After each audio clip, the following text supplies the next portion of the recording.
everybody. I'm Larry Ridley, and this is the NFL on EA Sports. Anticipation is mounting for today's game, and we've got two quarterbacks looking to make an impact. It's Roethlisberger's Steelers going up against Wilson Seahawks. And with that, we'll send you up to the Pacific Northwest and CenturyLink Field in Seattle, home of the 12s. So we'll welcome in our broadcast team of Brandon Godden and Charles Davis. Thank you very much, Larry. We are here on a beautiful afternoon for football. Straight ahead, we've got a good one on tap here between the Pittsburgh Steelers and the Seattle Seahawks. That's fielded in the end zone. And the decision to bring it out is going to cost him about 7 yards all told as he's taken down back shy of the 20.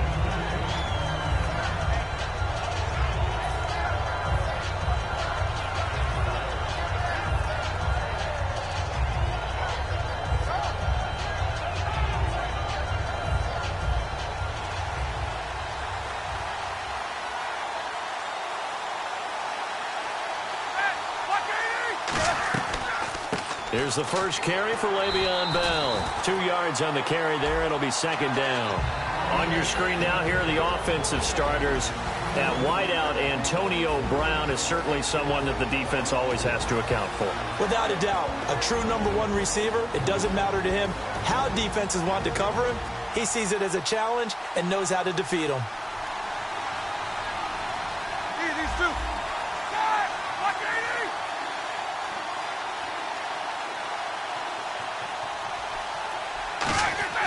On second down, Roethlisberger. And the Seahawk defense gets to him, and they bring him down. Cliff Averill in there to bring him down for a loss of 7.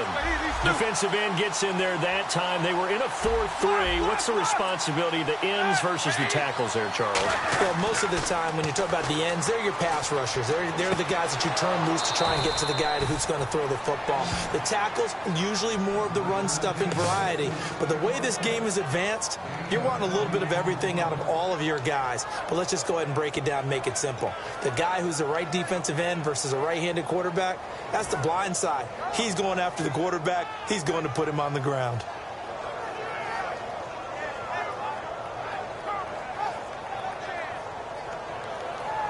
So after that big play, let's see if they can catch their defense maybe on their heels.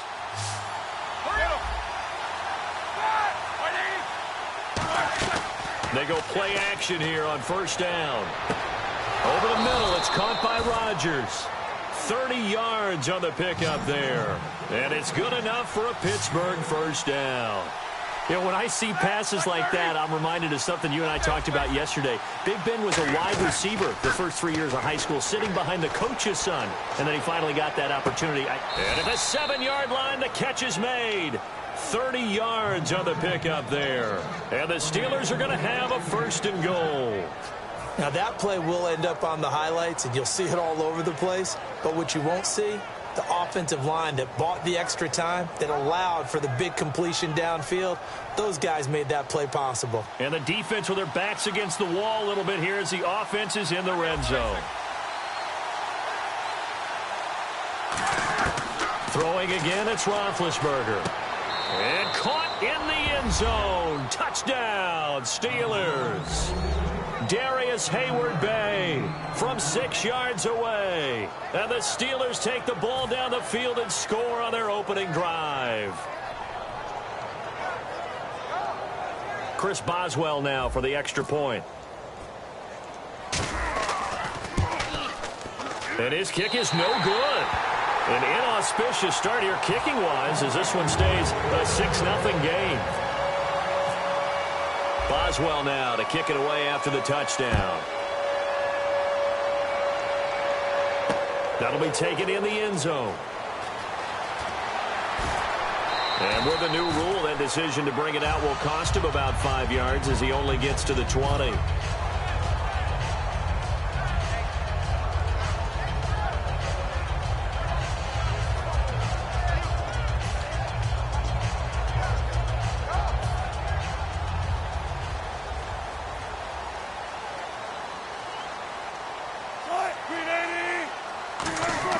On first down, Wilson. And this is caught. It's Jimmy Graham. The 40. 20. 10. And all the way in. Touchdown, Seattle. Jimmy Graham, 79 yards. And the Seahawks are now just an extra point away from moving out in front. When they drew that up, I don't think they envisioned it ending in a house call, but he got it and took it all the way home. Really impressive run after the catch, wasn't it? That was really special by him. But let's face it, in today's NFL, those tight ends are often former wide receivers or maybe even sometimes bigger running backs. They just put them in a position to get a great matchup and make plays like that. And Pittsburgh getting set to take the field. And they're going to need another score. Got one last time, but still down here.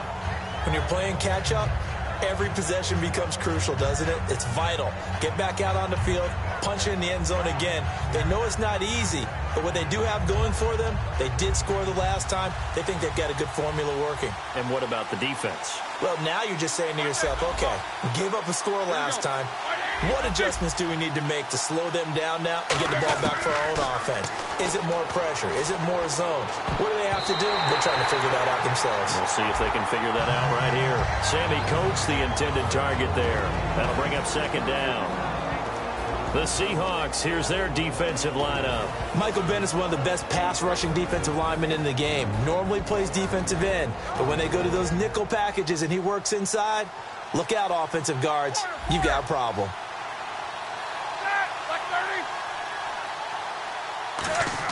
Second and 10 now. It's Roethlisberger. Man open left side is Brown. The reception good for 7. It's third down. That was not a completion that results in a highlight video. But at the same time, if you have those kind of completions all game long, eventually one of them might turn into a highlight. Now it's Roethlisberger. He finds Coates complete. It'll go as a gain of 6 that time, and it moves the chains as well. And they're on third and short. They just tried to spread the field. It worked. And I think that the spreading of the field, the extra receivers, has really become the next in the evolutionary chain in the NFL. Go all the way back in that situation, you're handed it to the fullback, right? As we evolved, maybe you pitched it to your tailback. Now you spread the field, and you have your choices of where to throw it and complete it for a first down. And able to get this one across the 45 before he's brought down. They give him 14 yards that time and a fresh set of downs. I think that's a big pickup for a first down because when you run a drag route against zone, you're sometimes asking for trouble because you might run into a defender. Yeah, well, there they ran into a first down. Executed it to perfection. Now Roethlisberger. Man open right side. It's Rodgers. No gain there on the completion. Second and 10. Now the old pass completion for no gain, not something you want to call up out of the playbook too often. Yeah, most offensive coordinators don't have that on their play sheet, so they've got to go back and scramble after this one. But right now with what they're telling receivers about making sure you take care of the ball in open field, sometimes the fighting for extra yardage doesn't come as a result. That and good tackling can lead to no yards gained. Eli Rogers, the intended receiver, and it's third down. Oh, man, that was close. The opportunity to change momentum, big play, right in his hands, unable to come down with it. A sigh of relief, no doubt, on offense if that fell harmlessly to the ground. And the Seahawks add a couple of extra DBs going with the dime look here. Indeed, 6 on the field. Now it's Roethlisberger. He's going to wind up and air it out. And that one incomplete. Had some position but couldn't hold on, and it brings up fourth down. And when all else fails as a defender, when you're not there in the coverage, your best friend is exactly what we saw there. A big play shot taken by the offense. Unfortunately, it ended in a big drop. And a bit of a mistake there. This is well into the end zone for a touchback. Here come the Seahawks now, set to take over on offense. And last time the formula was pretty simple. One play drive, long pass. That maybe they just want to do that again, right? And that's exactly how you want to draw things up. Whether it's on your grease board, right, in your playbook, one play drive is exactly what you want on offense. What they have to be careful of is not having a letdown. It was real easy last time. They can't expect that going forward. Yeah, we'll see if it's that easy here.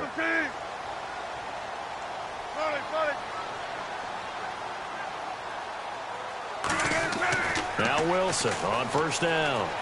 Deep drop. He's going to sling this deep downfield. And incomplete. Crisis averted. Almost picked. Instead, second down.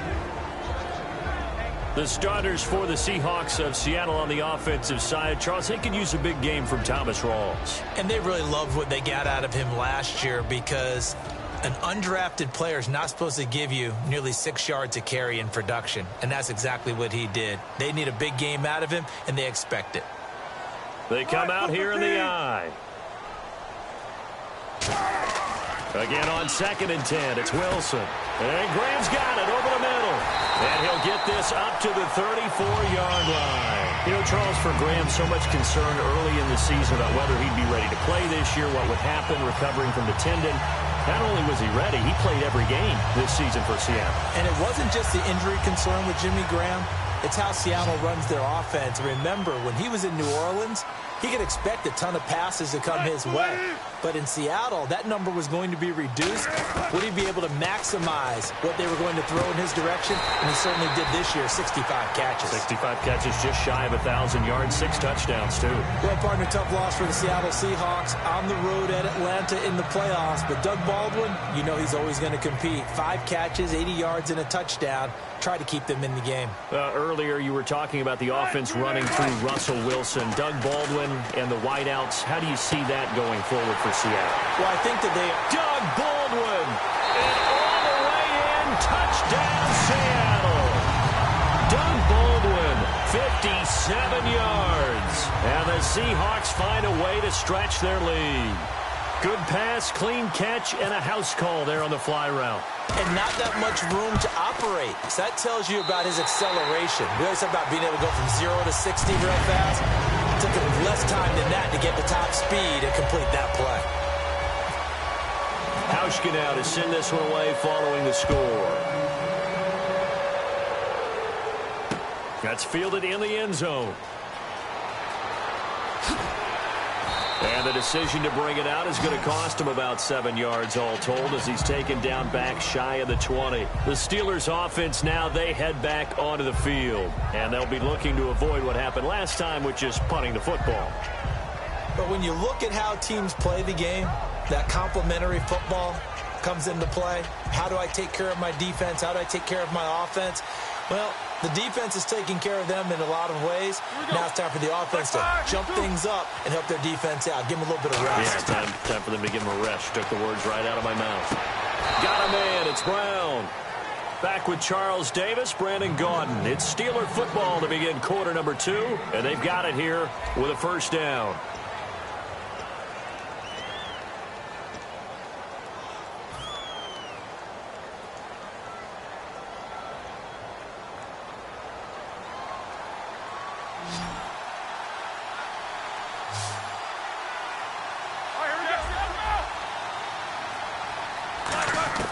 Throwing now, Roethlisberger on first down. It's complete to Brown, right side. 7 yards, the pickup on the pitch and catch. Completed pass play. Now let's see if they go back to the air or to the ground. When you see zone defense and you know you've got a drag route on as your primary call, you've got to be really careful as a passer about how far you let your guy go, because he might wander into some tough coverage. Now Roethlisberger to throw on second down. This will be caught by Brown. And he'll go out of bounds. It appears right at the 45. It's a 7-yard gain there, and it's good enough to move the chains. And this time they go underneath for a simple pitch and catch. And not only do you get the pitch and catch, Brandon, but you're able to keep the receiver moving when you hit him with the drag route. Brown, the lone receiver, left. Now Roethlisberger on first down. Over the middle here to Coates. And he'll be brought down just shy of midfield at the 49-yard line. Call it a gain of 5, and it's a second down. And that's one of his advantages of a passer, is it not? With his height, setting back there in the pocket, firing it over the middle, he can really see everything clearly. It is, and I know that other quarterbacks get it done different ways, all right? You don't have to be his height to make a great play. But what he does is he takes away having to make those slide steps in the pocket to find angles to throw the ball through. He just throws right over the top of it because he can see everything, and sometimes that saves time and gets the ball to a receiver quicker.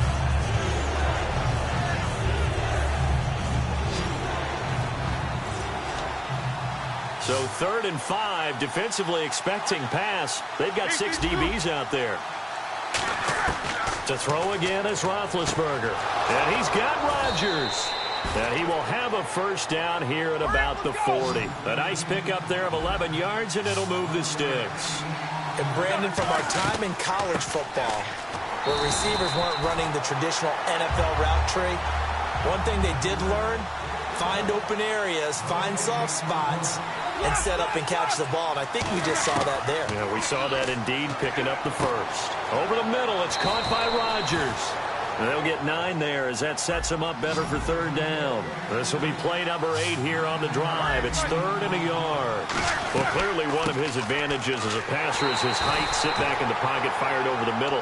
That makes things tougher defensively, doesn't it? It really does, because your goal is to move the quarterback off his initial spot when he gets his drop back completed.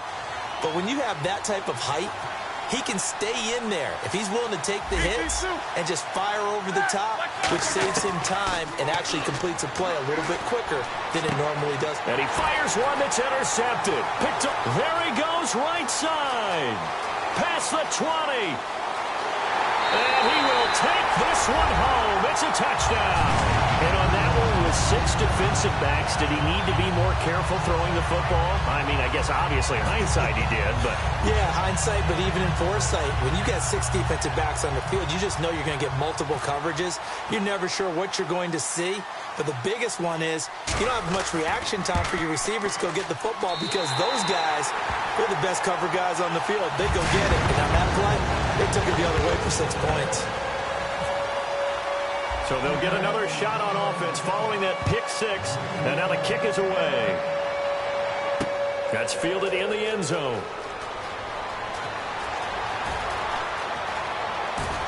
And he nearly broke that for more, but as it is, they'll start this drive at about the 37-yard line. And the Steelers set to take the field. And following the pick 6, and they have decent field position in throwing that pick 6. We'll see how they attack this drive.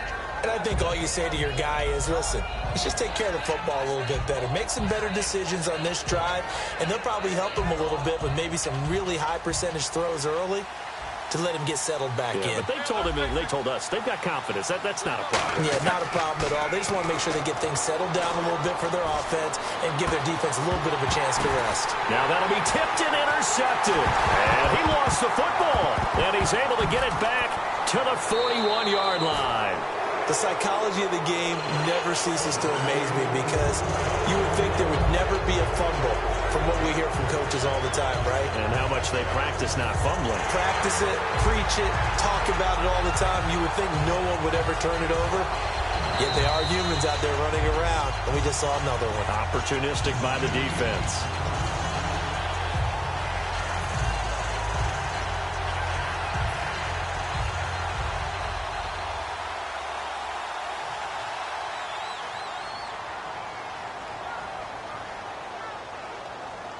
Rawls, the lone man in the backfield.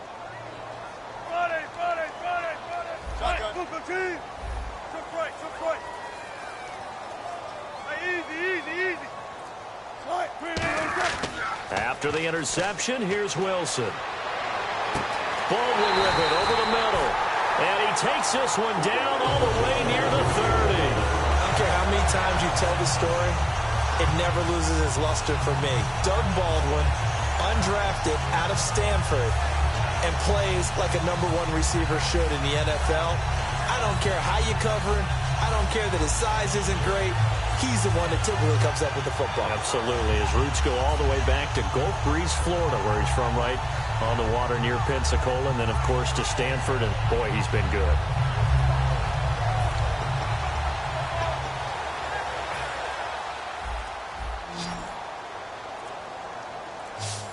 They'll come out in the pistol. Again, we'll see the pistol here. First down, this is Rawls. And able to push his way forward here for a good little gain. And for Rawls in his 2 playoff games, Charles, it was yin and yang. He had 164 yards in the wild card win over Detroit, but those numbers crashed down to earth against Atlanta. 11 carries, just 34 yards. And it was that kind of a year for Thomas Rawls. Remember, he started the season injured from an injury in 2015. And then as he came along, started to gain some momentum, got hurt again. So it was a tough season for him. him. I think Seattle's going to continue to look to add to the running back position through the draft, free agency. They like to have a lot of runners around.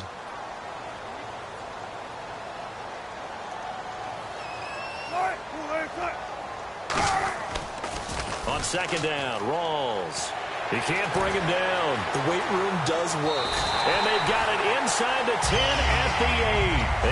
18 yards there, and it'll be a first and goal. A nice, strong run there for Rawls. His coaches back in high school in Flint, Michigan, you know what his nickname was? No, what was it? The Train. The man can break some tackles on occasion. Well, it makes sense when you watch runs like that, because when you're trying to deal with a train, you're supposed to get out of the way, right? And if you don't, you're going to get bruised up trying to tackle him.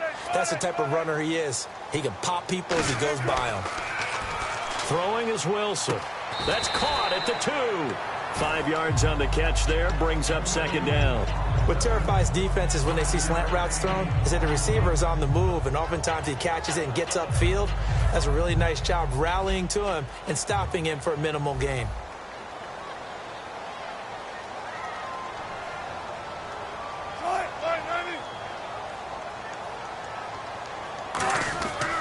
On the ground, Rawls. And he will take this one in for the Seattle touchdown. Thomas Rawls taking it in from 2 yards out. And the Seahawks add on to their lead. And oh, it's no good on the PAT. So they can't add on here. And our score is going to stay right where it is. Hauschka now to send this one away following the score. That'll be taken in the end zone.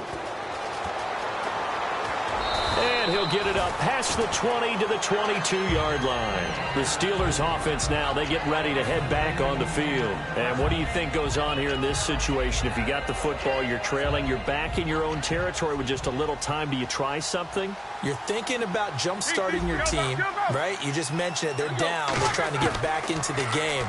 But you got to figure, if something goes wrong, you may have put yourself in a spot where you may not be able to come back in the second half.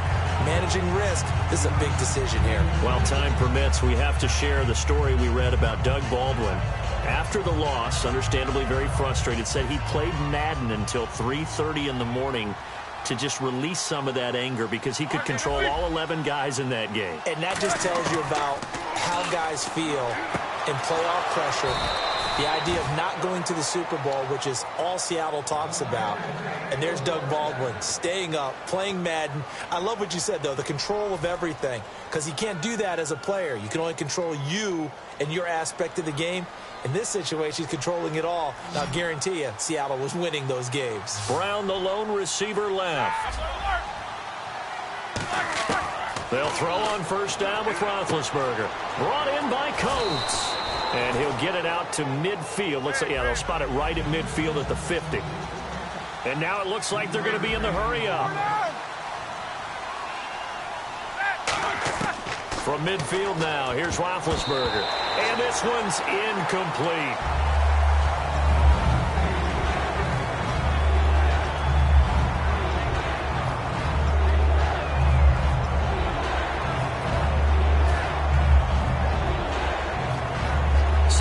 Remaining here on third down.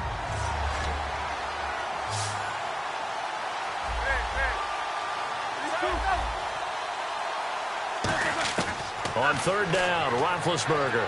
He's going to rifle one deep left side. And it's knocked away and incomplete. There's no shyness there pushing the ball downfield, but I like the coverage on the play. In good position.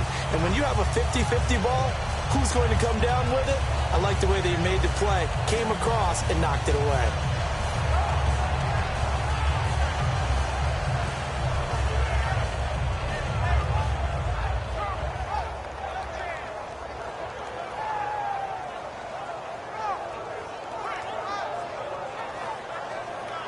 So it looks like the offense isn't going anywhere.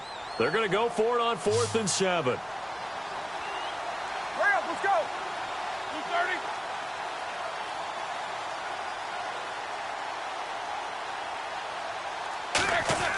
They'll try and throw for it with Roethlisberger. And that is incomplete. Down to 15 seconds now.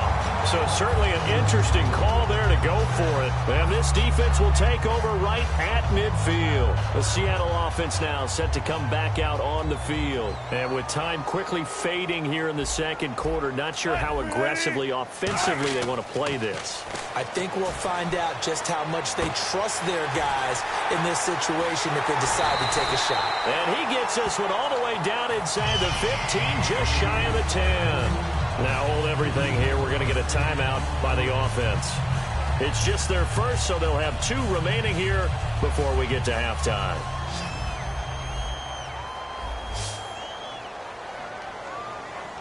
They come out here in the I.